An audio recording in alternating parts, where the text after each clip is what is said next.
And so how we need to kind of counter or prevent, potential conflict is I need to understand that when I start to speak, I can't put the pressure on Kaylee to make a decision right now. Sometimes I just need to tell you if I can think about it ahead of time. Oh, honey, I just need to process this through with you.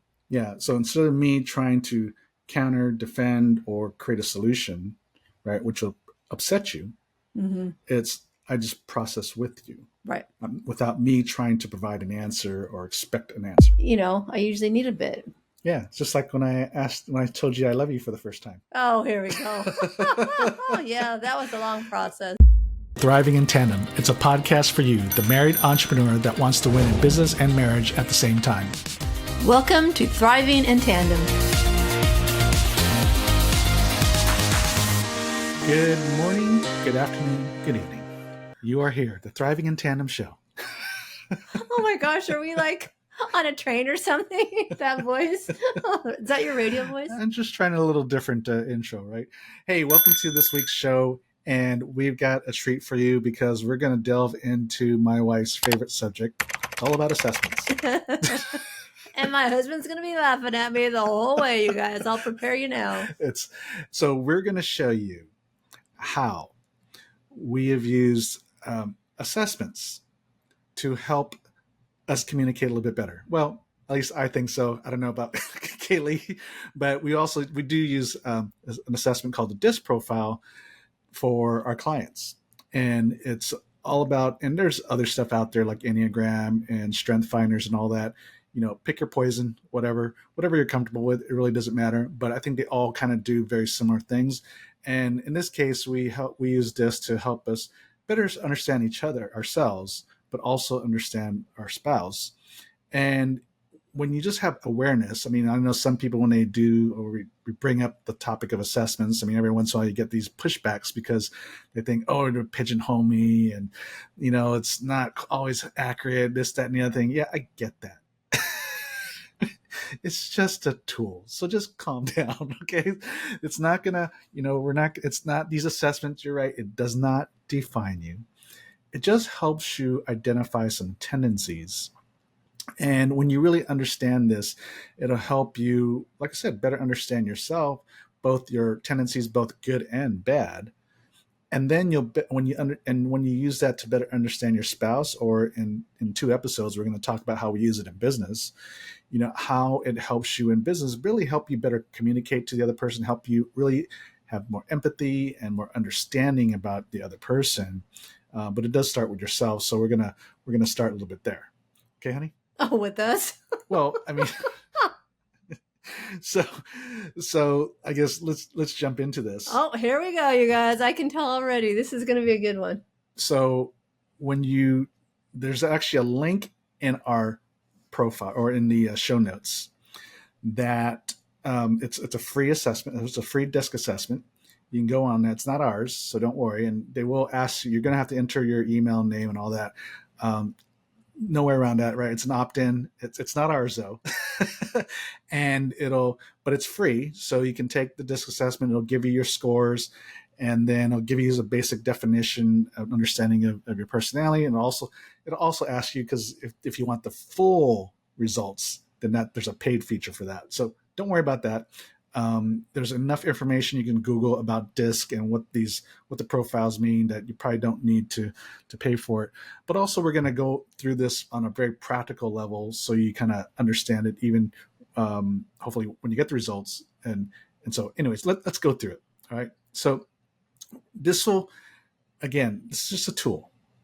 All right. So don't freak out about these things. Are you looking at me while you're saying that? Well, because my wife, she likes to overanalyze these assessments. And so therefore we get results that sometimes I don't quite think it quite fits her. Like when we did the DiSC, she always says, what'd you say before? You've taken this like 4 or 5 times. It comes out different every time. That's because the way you're supposed That's what mood I'm in at the day. Well, the way you're supposed to take these assessments is you're not supposed to think. You're just supposed to be a knee-jerk reaction. You just pick the best choice, basically. And then I try and pick down the middle because that's a safe bet. Exactly. So here's the problem with that.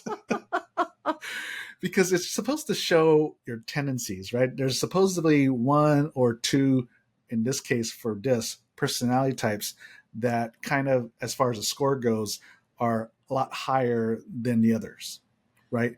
But when you are intentionally picking down the middle, then obviously your scores are going to be very balanced across, in this case, the four personality types. There's D, I, Well, S, C because that we'll I go think into. there's some of me in all of them.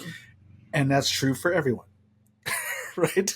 So I take the test, you guys, and it comes out, one time, I don't remember what it was. It said I love data and techie stuff. And I thought, oh my gosh, that is definitely not me. And so, like I said, I take the test, and then my husband has to go clean it all up and figure out who he thinks I am. Who you really are. So this is a good lesson, right? Before people go and take the tests. Or maybe you may not be like this, but maybe your spouse is. So you kind of do this, right? You just got to pick the best response, knee-jerk reaction. Don't think too hard about it. Because if you do it like my wife does, which I'm sure most people don't, then I don't. I know, that's what I said. I'm sure most people don't do it the way I do. When you do that, when you try to read into the questions, and yes, every question, it's very leading. I get that.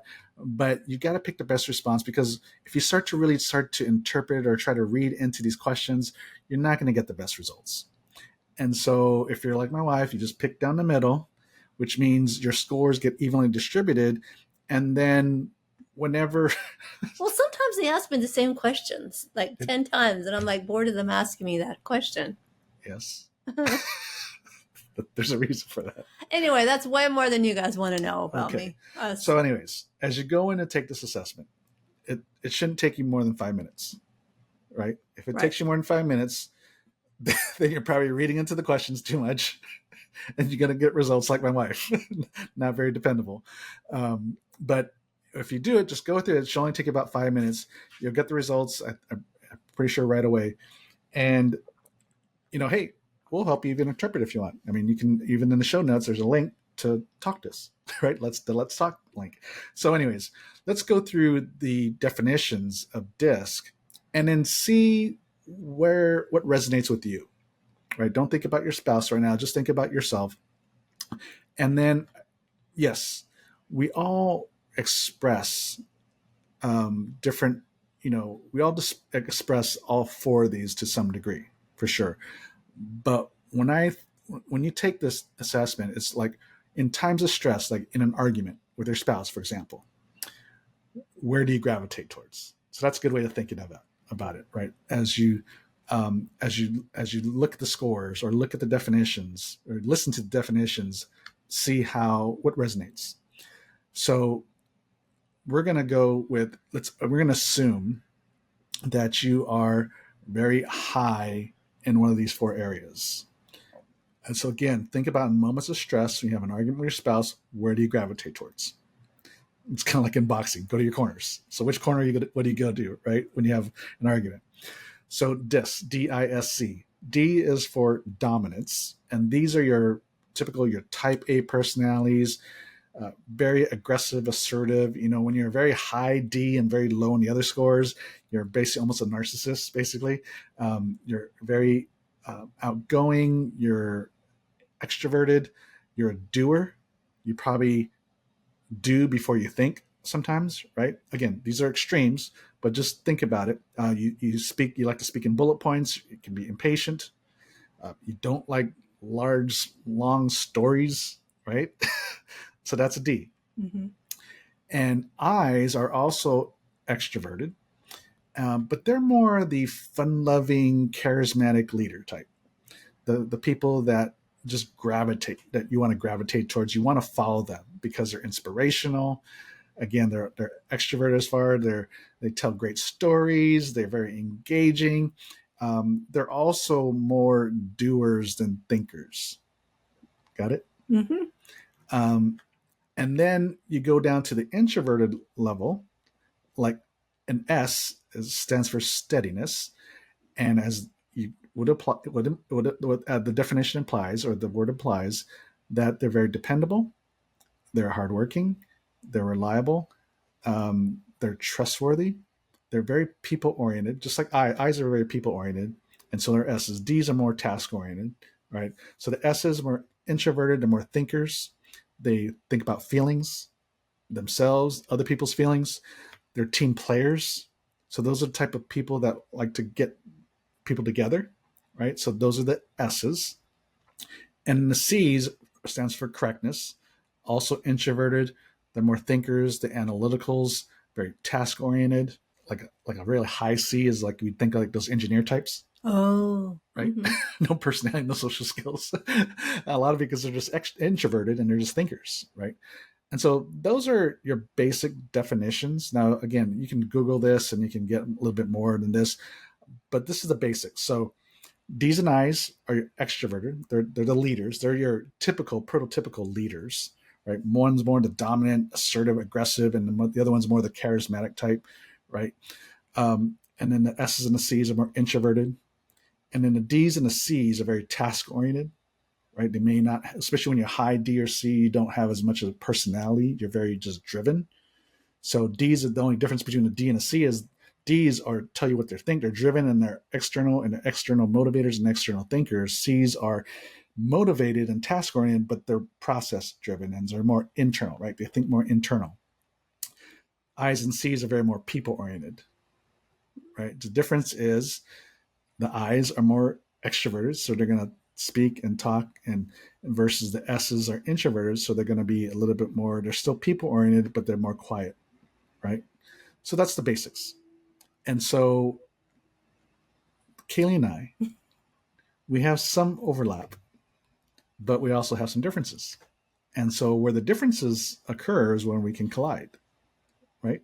And so this is what you want to understand. You want to understand yourself. You also want to understand your spouse.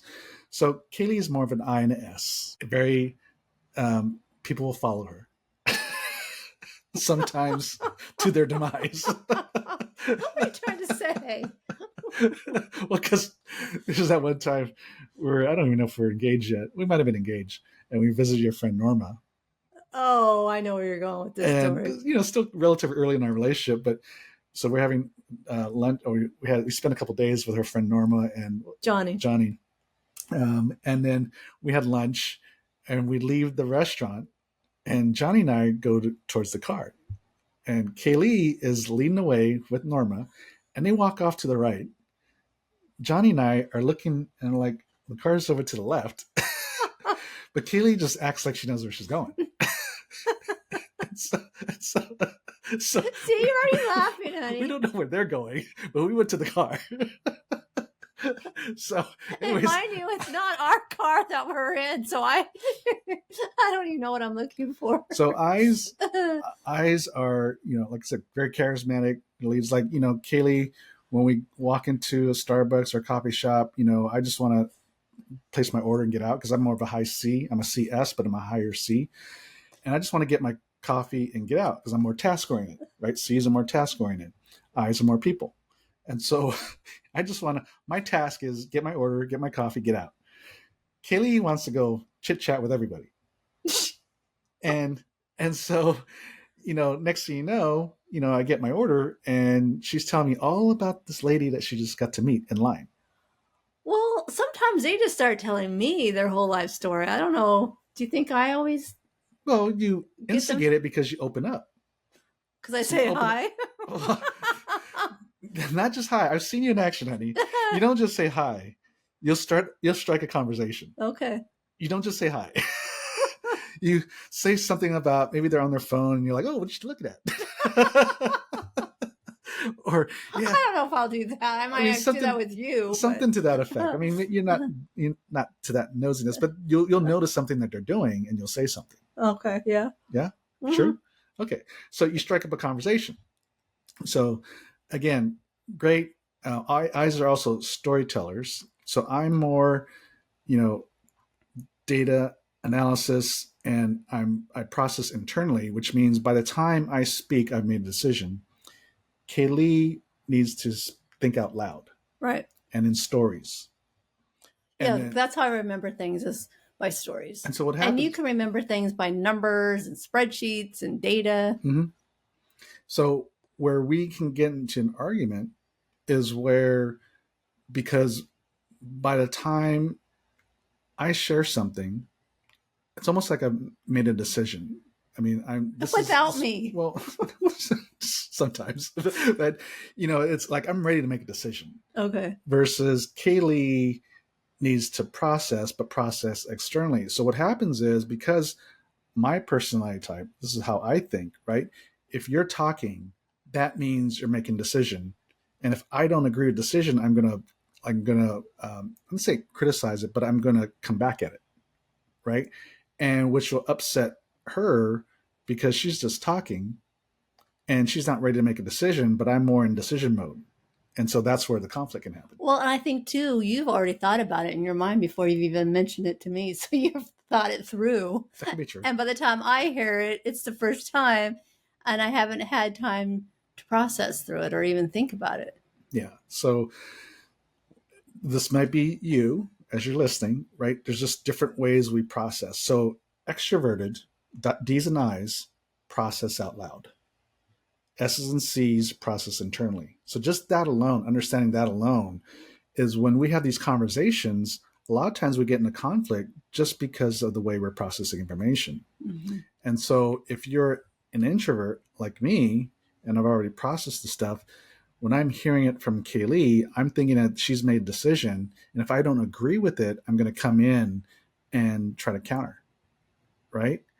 And versus when I'm speaking and I'm kind of in decision mode, you may not think I'm in decision mode. You think I'm just processing. So which means you don't think we're ready to make a decision. And then you don't want to, you're not ready to make a decision with me. And so that can get me frustrated.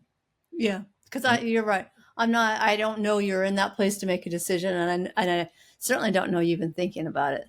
Yeah. And so how we need to kind of counter or prevent, potential conflict is I need to understand that when I start to speak, I can't put the pressure on Kaylee to make a decision right now. Right. And I've got to let you speak and just share without me trying to solve or counter or whatever, but just help process with you. Mm-hmm. Is that right? Yeah, because I'm the auditory and you're the internal. And then sometimes I just need to tell you, if I can think about it ahead of time, oh honey, I just need to process this through with you. Yeah. So instead of me trying to counter, defend, or create a solution, right, which will upset you, mm-hmm. I just process with you. Right.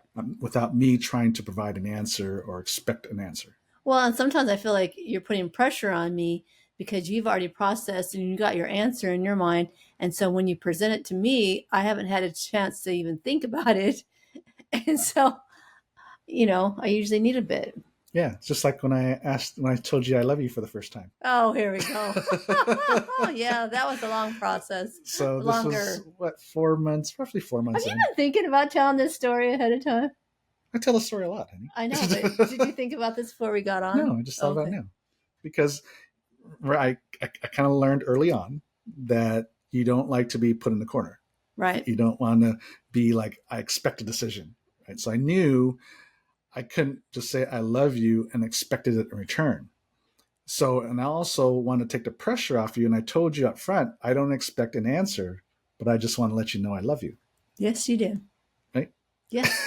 And that was good. Yeah, it was good. So anyways, I hope this makes sense, is understanding how the two of you communicate is very important.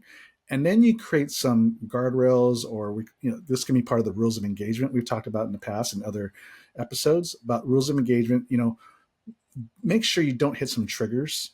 Right? So in my case, is expecting an answer, putting pressure on an answer. And so, avoiding these triggers as part of the rules of engagement, like what's allowed and what's not allowed in an argument, mm-hmm. Mm-hmm. Right? We want to make sure we have productive conversations. Mm-hmm. So now let's say D's can be a lot of people have a hard time communicating with a high D because have more of an aggressive personality, right? They can be very intimidating. I just had this conversation recently with a banker. And what happens is, and it can make you nervous. They can make you nervous, right? Mm-hmm. And when you get nervous, you start talking. especially if you're in a, well, we won't get into sales. That'll be in 2 episodes when we talk about the business side. But we can feel intimidated, and depending on your personality type, like if you're a C or an S, like being an introvert, you'll kind of go into your shell, right? And you won't want to talk, and you'll be afraid to talk, and you'll just maybe do or give in or whatever, right? Become real passive. Yeah. Or if you are more of an I, extroverted as well, that you can have these external conversations that rub each other the wrong way, because D's like want to just get to the point, and I's like to tell stories. Yes. And so that can create a clash, right? When you're telling a story and the D's just like get to the point. Bottom line. Right? So hopefully this makes sense. Hey, so if you can understand if maybe your spouse is, or even think of other relationships, even in business, think about that person, right? The ones that are just to the point. Now, a lot of people have a hard time with this personality type because they're very intimidating. I've always found it to be, unfortunately, Kaylee's not like this, but I've found them to be, at least in a business sense, to be one of the easier ones to deal with, because you can tell it like it is. And so because they don't have a filter and they'll tell it like it is, you should tell it like it is too. In fact, they appreciate that more than you trying to beat around the bush. Because if you try to beat around the bush because you don't want to hurt their feelings, or you don't want to get them upset, that actually gets them upset. Well, yeah, you got to walk on eggshells. People tiptoe because if you upset the D, they're afraid they're just going to go off on you. But that's what people think. Mm-hmm. But that's actually the opposite. Is that when you do try to tiptoe around, that's what gets them upset, because they're saying, get to the point, right? I remember I was talking to this banker, and he says, yeah, I try not to upset them. So he just asks a series of questions. Oh, no. And so I said, in those series of questions, is the real question you're trying to ask like the fifth or sixth one or the first one? He's like, like the fifth or sixth. I said, that's the problem, because they want you to get to the point. And they can tell when you're beating around the bush. If the fifth or sixth question, the real question you're trying to ask, you should put them up front. And that'll save everybody a lot of frustration, right? And so if your spouse, or even if you're like this, just understand. So if your spouse is like this, then understand, just get to the point. And it's better if you just tell it like it is than try to beat around the bush and not try to upset them. Mm-hmm. If you're the D, then you've got to understand, if you really want to invite people into the conversation so they know what to think, is let them know. Say, hey, just tell it to me like it is. Mm-hmm. Give them permission. Just let them know. Hey, just tell it to me like this. What are you thinking? Mm-hmm. Just tell me. And create kind of a safe space for them. Mm-hmm. And then if you have more of let's see, like I said, storytelling. Going back to storytelling, because Kaylee's the I. She likes to tell stories. And sometimes, because I'm more task oriented, I'm a C, even though I'm an introvert, but I'm also more task oriented. So I also do like to get to the point a little bit more, right? Not quite as impatient. No, I think you take your time telling stories. And me, I used to have this bad habit, you guys, that I had to really work on.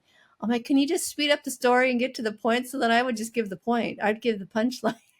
He gets so mad because he wanted to give the punchline, and I would beat him to it. So we can get into the nuances of the DiSC, because when you're listening to somebody else, that's where a little bit of your D comes out. Mm-hmm. You want them to get to the point.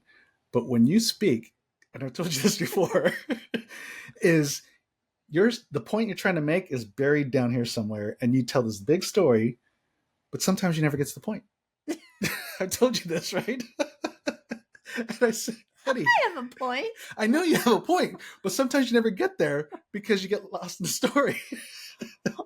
Well, it's different when I have a good punchline. When you're telling the story and there's a good punchline, then it's like. So I've told you before, hey, why don't you start with the point and then tell the story? Where's the punchline go then? Well, no, it's not a joke thing. It's when you're wanting to make a point. Oh, okay. Right? That you'll start with the story, but you never get to the point. Okay. You never wrap it up with the point. So we're all lost of what you're trying to get at. So if you preface it by saying, hey, I like your feedback on this, or hey, I thought about this issue, and then tell your story around it, that's a lot easier, because at least there, at least we know what the point is, because sometimes you never get to the point. Okay. So this is the nuance of DISC, right? Eyes are storytellers, but sometimes depending on the situation, or if you're the giver or the receiver of a communication, right, something else might kick in. Mm-hmm. And so she has, even though she's more high IC or IS, she does have some D. Mm-hmm. I think I have them all. Well, I we all remember have like this. somebody, a girlfriend left me this long message, voicemail. Oh my gosh, I swear it was like 5-10 minutes long. And then I got off the voice message and I thought, I have no idea what she just wanted, because I think she was telling me about her whole week or whole month, and I totally got lost in the conversation. So yes, we all have some level or degrees of all four. And so knowing that you also have that D tendency as a listener, you have to give people grace. What are you trying to say? Like when your husband is speaking and don't interrupt him. like I have to let her know. Here we go, you guys. It's going to be all these things I have to let her know do. recently. I said, honey, you have this tendency when people are asking me something, a question, I'll start to respond, but you butt in. Because you don't get to the point. I barely start. I don't even have a chance to get to the point, honey. I just barely start. I barely open my mouth, and you're boop, Badinsky in. Take over. So you don't even give me 5 seconds, honey, to get to the point. So anyways, and yes, I guess sometimes with my wife, I need to get to the point faster, which I thought I did, because I like to get to the point. I come in and say, hey, let's talk about this. Like, hey, I want to record a podcast today. Do you want to do it right now? That's what No, I say whenever you're ready, sometime today. So anyways, that's so way S's. More, you guys, than what you want to know about So us. S's. So we'll conclude with this, because again, you can research all this all you want, but we just wanted to kind of introduce this a little bit and show you how important it is in understanding, yourself, each other, and then figure out ways to better communicate each other. So when you know tendencies, both yourself and your spouse. S's are, very much care about feelings, and they're team players and all that. But a lot of times their decision making can be pretty slow. C's can be slow too, because we get paralysis by analysis. S's can be slow in decision making because they are thinking about everybody else's feelings, right? They're considering a lot of issues, not just the data, but more people, right? C's, they consider a lot of task data issues. S's consider a lot of people issues. And so a lot of times that can drive D's crazy, because they're thinking too much about people. D's don't want to think about people, right? Anyways, so they can appear lazy sometimes because they're so into their head and considering everybody's feelings. And so you got to be able to, when you're asking them questions or trying to get them to move things along, you have to ask them questions like, hey, share with me what you think, how you feel about the situation, and then kind of talk through these kind of things with them. But as you're speaking to an S, right, it's all about feelings. So you got to let them express their feelings, and you got to be able to share some empathy about understanding that, and then give them some points to think about and say, and then help them process the best way to solve a problem base, and then show them how it's going to, it'll help everybody. Mm-hmm. And how it will positively impact other people. Mm-hmm. And so, kind of helping them connect dots, not just say, here's what we should do, but I think we should do it this way because here's how it will help, so-and-so and so-and-so. Does that make sense? Mm-hmm. Mm-hmm. So anyways, this was just a kind of a quick run through, because there's so many scenarios around this. I have a thought. What's that? So when you are processing internally, how about letting me know that you're processing that, so that I'll have the same amount of time to think about something as you are. So that by the time it comes to make a decision, I'll have had the same amount of time. Okay. That could work, potentially. I guess I'd have to know ahead of time what I'm thinking about. Because a lot of times if I think of something, I just start a process right away, right? So if I interrupt myself and come to you and say, hey, I'm thinking about this, it'll interrupt my mojo. So anyways, I guess we'll have to talk about this off camera to figure out, because there's different scenarios, like, what exactly do you mean by that, right? So we'll have to come out to discuss. So I guess this is real time with the audience listening, is coming up with these kind of solutions to, it's a fair point, is how do we give Kaylee the same amount of time to process? But here's going to be an interesting discussion we're going to have that maybe we'll do a part 2 on this, is you want to process externally this thing, which I'm going to be listening to. It's going to drive me nuts because I need to think quiet time. I need quiet time to think about this, right? So we got to figure out a way to. So how about if you give yourself a week to internalize something, you give me a week? Yeah, I think I'd try to do that. I say, hey. No, because you're saying it takes me a long time to make a decision, and I'm saying I don't have the same amount of time as you do to be thinking about something. You've already come to the conclusion before you've come to me with your idea. Is that what you're saying? Somewhat, but I think I give you room for that. I come to you like the photographer. I said, hey, check out some photographers. Mm-hmm. Right? I wasn't expecting a decision today, but I looked up a couple, or I looked up photographers in the area, came up with 2 I kind of liked, gave you those links, say, let me know what you think. If you don't like them, look for some photographers. Mm-hmm. But I didn't expect an answer that moment. Right. So, but you're right, to the point of making sure that I'm allowing more time, more grace for that, because I've already processed information. To your point, is fair. No, anyways, to be fair with the time factor. So anyways, there you go. Real time. We just had a discussion, real time. And if you really want to know how this works out on what Kaylee just requested about time of me processing internally, maybe giving her the same amount of time externally to process, hit us up. Yes. Write an email. Write an email. So anyways, I hope this helps out. Of just, again, there's some nuances to this, but understanding, I guess the bottom line is, regardless if you take a DiSC or whatever, is really understand your communication style and your spouse's, and being able to have a little more empathy and understanding for each other, right? Because sometimes we want them to respond and even, like, say, process information the same way we do, or I do, right? And then we get frustrated when it doesn't. And when we communicate, we don't communicate the same way, and so we get frustrated on that. So just really understanding how you each other process information, how you communicate, and give each other grace, and come up with a way of how to do this better, so it doesn't come up into just this issues don't turn into major conflict. Is that right? Yeah. So thank you for listening. I know you have. Thank you guys for processing this whole thing through with us. Hope you have fun with us today, and we would love for you to share this with another married entrepreneur that could use this.